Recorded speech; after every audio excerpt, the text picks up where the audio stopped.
Hi, and welcome to an episode of PDA Dad UK. In this episode, I'm going to be looking at a report that was in the Daily Mail yesterday that talked about a new therapy that's been touted as almost a cure for autism called iBASIC-VIPP.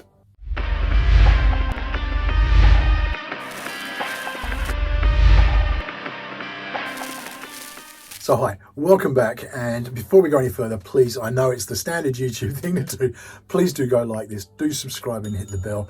It makes a big difference to just how things appear in the algorithms with YouTube, and people who need to see this stuff get to see it. Please go and do that. As I say, I want to talk about iBASIC-VIPP. Now, this was a report that came out in the Daily Mail yesterday. It is a new therapy that's it's been experimental until this point, but they're touting it as almost a cure for autism. Now, what I was pleased to see is in reading into this, it's not really being touted as a cure. It's being interpreted that way by some areas, and obviously in this case, the media are touting it as a potential cure for autism. Now, that's not the case. What this is a video-based therapy. So kids under the age of 3, so basically pre-toddler stage, are videoed in their interactions with parents, and the parents are then able to address how they can meet their autistic person's needs by way of their interaction. That's a very basic way of looking at it, but that's pretty much what it's based upon. Now, it concerns me in some ways, and it's more that this is being received as this whole thing about a cure for autism. If we can get in there early enough, we can cure autism. I have said it before, I have said it, and so many other people have said it. Autism doesn't need to be cured. It doesn't need to be fixed. Autism is autism, and it is another way of perceiving the world. We've looked at that in many of the previous videos that I've done. What can help is if we know how to address our kids' needs early on, it can help us in reducing the anxieties that are there. And that really seems to be what the iBASIC-VIPP therapy is based on. It's actually about how do we interact with our kids that helps them to on their terms. So it's actually looking at the individual's needs, and what I like about that is that it's actually taking into account every person's different, every autistic person is different. There are different needs and different requirements that they're going to have, and different techniques are going to work better if we can get in early. And it's no mystery. It's been said a million times by a million different people. Early intervention with autism can really help to manage the complexities that come from being autistic down the track. And these all come back to the anxiety. Now, the very first video I ever did on this channel was about the intrinsic link between anxiety and autism. My daughter lives with an incredibly high level of anxiety, and it's an innate part of autism. Part of that must be due to, we don't know how to approach her necessarily. I'm a neurotypical person, and I can't understand my daughter's needs from inside her. But if there was an early way that I could go, I know how to better interact with my daughter, I know better how to support her, then it can make her transition as she grows much easier. You can identify the things that are causing anxieties. So what that means is that you can lead to fewer meltdowns, a much better way of dealing with meltdowns when they occur, knowing how to recognize the triggers and be able to act quickly so that it doesn't lead down the path to a meltdown. Another part of this is they talk about the fact that a lot of the challenges that accompany autism are reduced by this therapy. And what they're talking about is things like sensory input, so bright lights, loud noises, the peaks in anxiety that occur, certainly for my daughter when in those environments, could be reduced. This all sounds very positive, because if that's the case, then they are doing this in a way that isn't wiping out the idea of the person is autistic. It's not saying we're going to cure you. What we're going to do is help to manage your anxieties and your challenges so that your life is just that bit simpler and less challenging for you on the day-to-day basis. And for anybody, if you can reduce anxieties, you can reduce stress, that's going to be a better thing. It's almost something that you think could be used beyond, because if you were to use this in any kind of situation, knowing each individual and how they are interacting with the world, neurodiverse, neurotypical, whatever the case, it can only be a help. My problem with this, and this is something, I mean, this got flagged up to me. Someone sent me a message saying they'd seen this, and their response was, it's disgusting. And I can see why. When you read the headline, so the headline in the Mail reads, babies with signs of autism are 2/3 less likely to be diagnosed with the disorder if their parents take part in a video-based therapy, a landmark study finds. So what it's saying is basically, the headline reads, we can cure autism early on if we get in there soon enough. It's not. That's not what the study is, and that's not what the therapy is. That's headlines. Now, I had a very interesting seminar I attended. It was actually by the editor of a newspaper, and he said something that's always stuck with me, and that is, he was basically presenting, and he said, my job, what do you think my job is? And everyone's like, oh, well, report the news. Well, yes. To tell the truth, to be unbiased, all those things. He said, absolutely not. My job as an editor is to sell newspapers. And whatever goes on the front page, whatever goes in the headline is going to be, so I sell the newspapers first. It was a rare moment of true honesty. And it really, really hit me. That's the case. So you get a headline like this, and it's going to cause, it's almost clickbait, isn't it? It's, oh, what? And you're going to read it. But it sends the wrong message. And at Daily Mail, you need to really rein it in, and you need to be more accurate in this, because you're causing problems for people who are neurodiverse now, because it's suddenly treating it as this is a disease, and it's not a disease. When you actually read the report, and when you read the article, when you get further into it, they explain this isn't about curing autism. That's not the case. In fact, they say in the article, autism can't be cured. What it is, it's about addressing some of the challenging traits that accompany autism early on, which means that a person can lead hopefully a more fulfilling and certainly a less anxiety-filled life. And that is a positive. Another side to this, which I think this leads into, is the whole issue of Spectrum 10K. Now, on my other channel, The Grumpy Dads, with Simon Sansom, Adam Pearson, Chris Lee Smith and myself, The Grumpy Gits, we were keynote speaking at NADEX last week, and we addressed Spectrum 10K. We addressed it not from our perspective. We actually had a couple of autistic people give their perspectives on it, and I want to include those in this, so I'm going to put those up next. I'm going to edit them together so that they sort of flow. But the whole point is, this is the autistic person's perspective. And what they're saying is that the problem with things like Spectrum 10K, for all the waffle that goes around it, is they're looking to eradicate something. And that is wrong. And that isn't what the situation requires. That isn't what autism requires. Autism requires support, not cure. It's like anything else. If you're supported in your day-to-day life, you will flourish. Hello everyone, my name's Matty, an autistic philosophy graduate from the Northeast, existential autist on Twitter.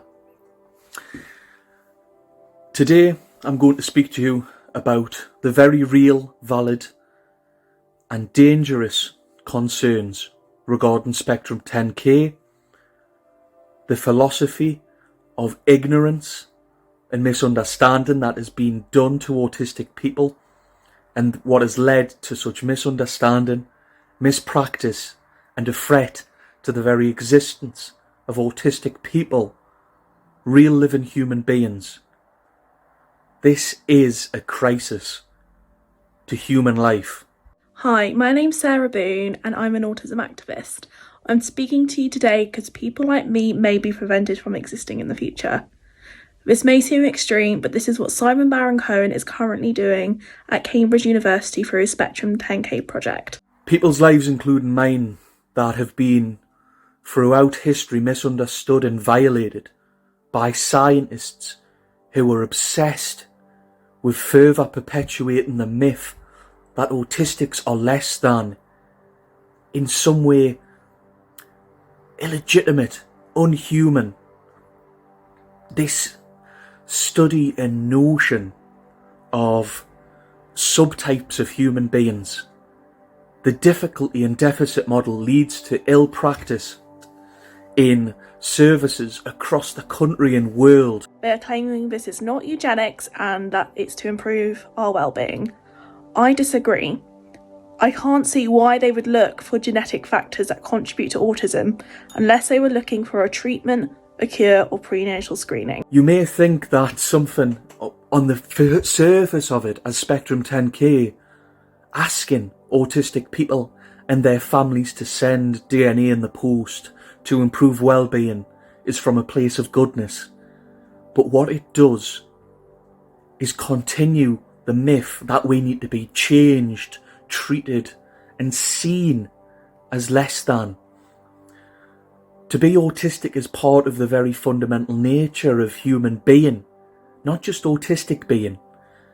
The innovations in science, philosophy, thinking, creative minds, not just clever intellectuals also. This is the day-to-day life of everybody. Spectrum 10K is, although they do not say, aiming to move towards these groups and hierarchies of autistic people, to have the more deemed suitable autistics, the autistics that can serve the system and be used to be captured, to be an experiment, a guinea pig, to further exploitative business and practice. And again, we are alienated and dehumanised continually by the lack of autistic-led research, autonomy, and true inclusion. This could be anywhere from improving our mood to quote-unquote curing us, preventing us from existing. It's just not clear. Myself and millions of other autistic people know this life too well, which has been perpetuated by the leaders of Spectrum 10K and all within the elite sciences throughout society and deemed experts who cannot comprehend what it means to be autistic. Simon Baron-Cohen is the lead researcher on this, which is massively concerning considering how he's dehumanised autistic people in the past by claiming that we lack empathy, which we now know is not true, and that the autistic brain is an extreme version of the male brain. Again, that is not true, otherwise I would not be speaking to you here as an autistic woman. He has also spoken about autism and eugenics before, claiming that he wants prenatal treatments to prevent the bad side of autism, but preserving the good. Again, this is alarming to me as I'm worried that only some autistics will be deemed valuable and allowed to exist and others won't. Again, one of the aims for Spectrum 10K is to find subgroups, and this is really concerning considering the comments he said in the past. Simon has also commented on the fact that if results of a study were published that proved the cause of autism, that there's no guarantee what could happen to that data in the future, and admitted that if it got into the hands of some politicians or scientists that it could be exploited. So again, we're essentially talking about an autistic genocide here. It's not only Simon's involvement that concerns me. So one of the organisations involved has previously misused data regarding people's genetics. So again, we can't trust them with our DNA considering their history. One of the key people involved, called Daniel, was part of an organisation called Cure Autism Now, and he's built a career around autism and genetics. So I think that really tells you where his stance is, and he is a key person in this project. A researcher named Matthew is also involved, who I'm concerned about being part of this project because he researches genetic abnormalities during pregnancy and is involved in developing developmental screening. Again, considering Spectrum 10K are claiming to be non-eugenics, I really find this statement hard to believe. I plead with you all to listen to actually autistic voices, to give value and merit to our real, valid and legitimate concerns. There is such real suffering being caused by this study, and to add to that, supposed ambassadors of the Spectrum 10K study have been bullying, harassing and spreading hate online, including threatening inquiries, investigations for us raising our voices. Their aim is to create a society that is dominated by those who they deem worthy.